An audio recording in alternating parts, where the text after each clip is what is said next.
Acara ini disponsori oleh Inayah Spa dan Senam Jember, salon khusus muslimah. Masya Allah. Loh kok ini cuma saya aja yang minum Pak? Monggo Pak, monggo. Ustaz, silakan Ustaz. Ya. Nah ini pemirsa ya, sebelum kita bacakan pertanyaannya sudah masuk. Tentunya acara ini nih, jangan salah Pak, Jemberin punya produk-produk menarik loh Pak. Ini kita didukung oleh Pawon Wong Jowo, Aneka Camilan Yami Jember, dan juga Inayah Spa, salon perawatan khusus muslimah. Masya Allah udah ada.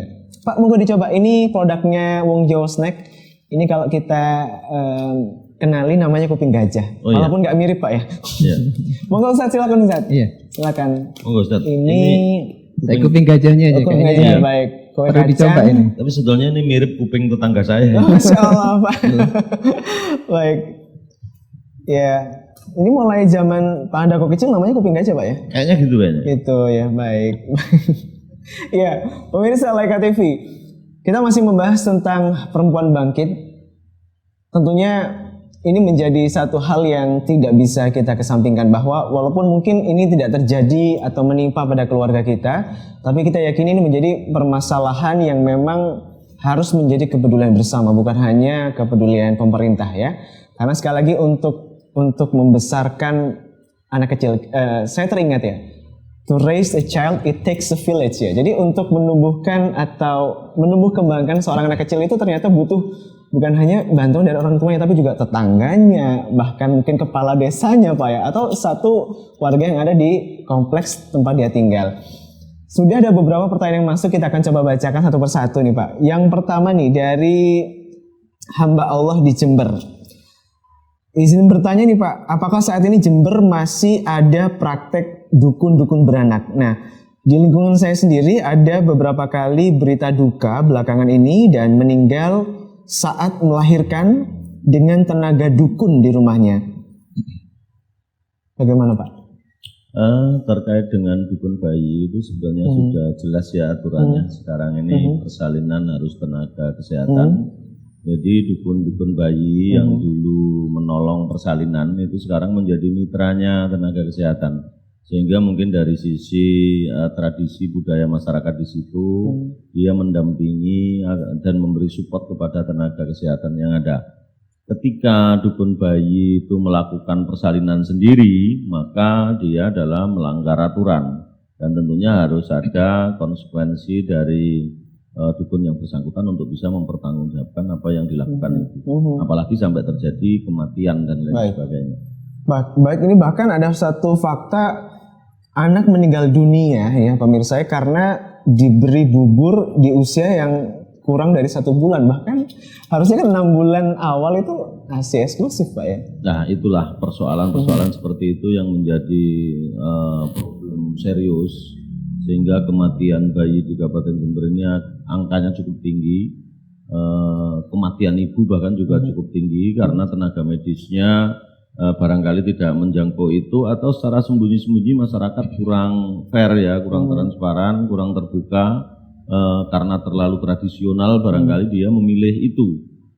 Seperti yang kasus barusan disampaikan itu, bahwa terjadi anak baru lahir kemudian dikasih makan, misalnya kasih bubur dan lain sebagainya. Itu aturannya secara medis bahwa anak lahir itu selama 2 kali 24 jam itu tidak kemasukan apa-apa, masih tetap sehat. Bisa dan bertahan Pak ya. Pertama itu seharusnya yang masuk ke dalam mulut si bayi baru lahir itu mestinya kolostrum, air susu yang pertama itu. Yang dan berwarna itu, agak keruh itu Pak ya? Iya betul, yang katanya orang desa kotor dan dibuang itu padahal di toko nggak ada itu. Itu mengandung nutrisi dan kekebalan tubuh yang sangat luar biasa. Nah ini persoalan-persoalan seperti itu yang kadang masyarakat tidak tahu, sehingga menyebabkan kematian. ASI eksklusif itu diberikan 6 bulan, jadi tidak boleh dicampur dengan makanan apapun, mestinya seperti itu. Baru setelah 6 bulan itu nanti ada makanan pendamping ASI yang itu pun diatur dengan aturan yang cukup jelas. Nah ini tentunya kalau masyarakat tradisional seperti praktek dukun beranak dan lain sebagainya, tentunya ilmu pengetahuannya dia kurang menguasai, makanya dijadikan mitra, akhirnya dia sering diedukasi, kemudian diajak komunikasi, diberikan materi-materi itu akhirnya menjadi tahu, menjadi paham. Makanya pelan-pelan kita harapkan ke depan harus ada perubahan di Kabupaten Jember ini, tidak Baik. terjadi lagi dukun beranak menolong persalinan seperti itu. Iya, jadi jangan sampai jadi ajang malpraktek, Pak ya. Nah, Baik, iya. Sekali lagi ini semoga jadi pemahaman kita bersama ya, keberadaan dukun beranak di desa-desa memang tidak bisa kita pungkiri masih eksis sampai saat ini, Pak ya. Tapi tetap ya, Anda baiknya bertanya kepada mereka yang memang berkompeten dan paham soal itu. Baik, kita ke pertanyaan berikutnya nih pemirsa. Terima kasih sudah mengirimkan pertanyaan ke Facebook Laika Jember. Ini sepertinya cocok ke Ustadz Irfan nih, Ustadz. Bagaimana cara menasihati adik perempuan saya? Menurut saya dia itu sudah salah pergaulan, Ustadz. Dia itu seringkali belanja seperti barang-barang mewah, penampilannya sudah tidak sederhana lagi, dan saya itu seringkali memergoki dia itu video call dengan lelaki seperti nada orang yang kasmaran, mungkin semacam pacaran gitu, Ustadz ya. Nah, sebagai seorang kakak, apalagi saya kakak laki-laki, saya juga memiliki kewajiban harus menjaga keimanan adik saya, walaupun dia sudah menikah dan posisi suaminya bekerja di luar kota. Bagaimana nih Ustaz? Silahkan Ustaz. Baik, iya, pertanyaan sangat menarik ya dari pemirsa kita, bahwa kita tahu ya Mas Nizar, teman itu sangat mempengaruhi ya. Sampai Rasulullah SAW mengingatkan, al-mar'u ala dini khalilihi falyandur ahadukum man yukhalil. Kata Rasulullah SAW bahwa teman itu seorang agamanya tergantung pada temannya. Maka hendaknya dia melihat kepada siapa dia berteman. Betapa banyak orang yang asalnya baik ya, yang asalnya santun dalam berbicara menjadi kasar dan keras karena pergaulan yang salah. Kembali dalam pertanyaan, terus bagaimana sebagai seorang kakak kita ini memberikan nasihat ya? Nasihat ini memang perlu diingatkan kepada orang-orang yang beriman, sebagaimana Allah Subhanahu wa taala berfirman dalam Al-Qur'an, "Fadzakir", berikanlah peringatan kepada orang-orang yang beriman, begitu. Tapi perlu kita ingat juga bahwa cara memberikan peringatannya juga harus tepat. Allah mengingatkan dalam Al-Quran kembali, "Fadzakir in nafa'ati dzikra", berikanlah peringatan yang sekiranya peringatan itu bermanfaat untuk orang yang kita berikan peringatan. Sehingga jangan sampai ya dengan peringatan, dengan nasihat itu justru malah dia lari, dia takut, apalagi ini sudah berkeluarga. Jadi harus menggunakan bahasa yang tepat, bahasa yang santun. Sambil jangan lupa didoakan agar kondisi adiknya itu menjadi semakin baik begitu. Baik Ustaz. Jika begitu sudah mengingatkan tapi tetap melakukan seperti itu sebagai seorang kakak, ini apakah sudah gugur tanggung jawabnya Ustaz? Apalagi kakak laki-laki tadi ya. Iya. Sebagaimana disebutkan dalam sebuah hadis ya, Rasulullah SAW pernah bersabda, "Man ra'a minkum munkaran falyughayyirhu biyadihi." Ketika dia melihat sebuah kerusakan ya, kemungkaran, maka berusaha dicegah dengan tangannya. Fa in lam yastati fa bilisani. Kalau tidak mampu maka dengan lisannya, dengan nasihat.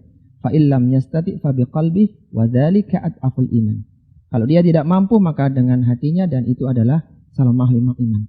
Jadi diingatkan ya dengan bahasa yang santun, yang lembut. Kalau tidak bisa minimal mengingkari. Karena ini sudah masuk ranah pribadi ya, jangan sampai menyelesaikan satu permasalahan malah justru menimbulkan masalah baru. Apalagi saudara Ustaz. Apalagi saudara, ini kalau sampai terputus hubungan silaturahmi bisa masalahnya tidak sederhana. Baik Ustaz. Ya, barangkali boleh saya menambahkan. Siap, silakan Pak. Jadi ketika kita bicara keluarga, maka kita harus paham dulu sebetulnya keluarga itu apa.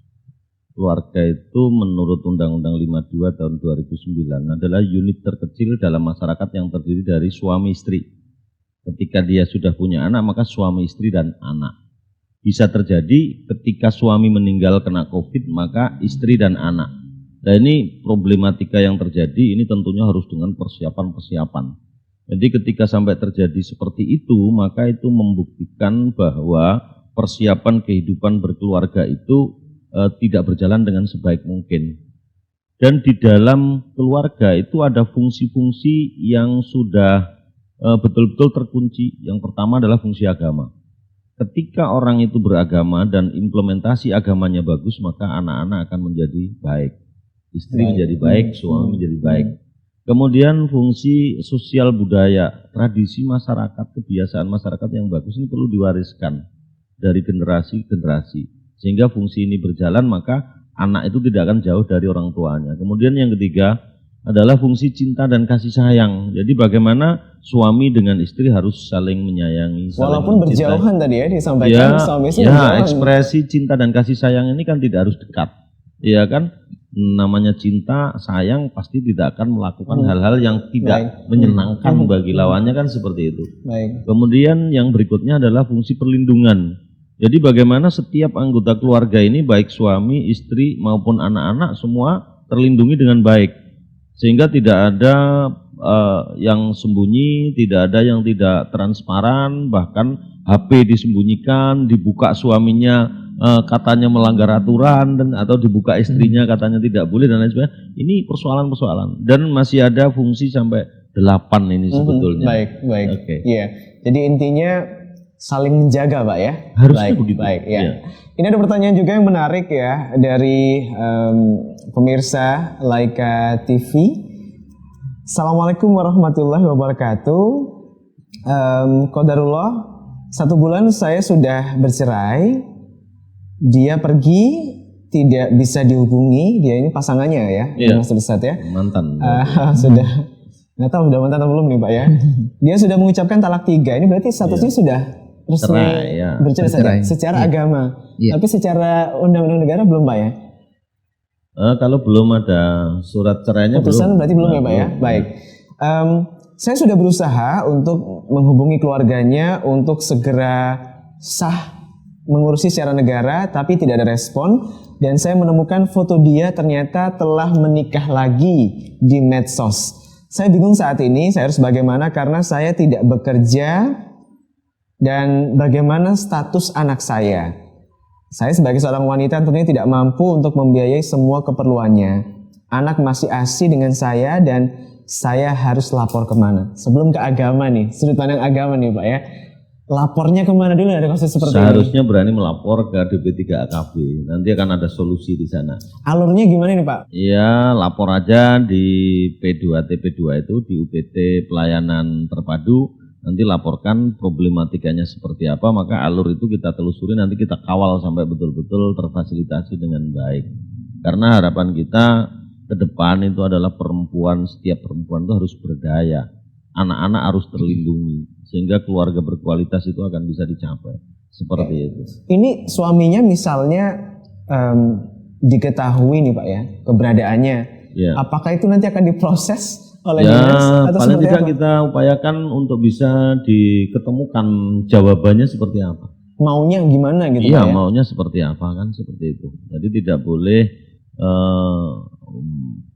meninggalkan begitu saja. Ini kan akibat dari persiapan kehidupan berkeluarga yang tidak direncanakan. Makanya di tempat kami itu berencana itu keren. Jadi tanpa perencanaan maka hampir pasti sudah Baik. kehancuran yang Baik. mengancam seperti itu. Berarti silakan lapor Pak ya. Iya. Baik, oke. Sekarang sudut pandang agama Ustaz seperti apa nih sebagai seorang istri?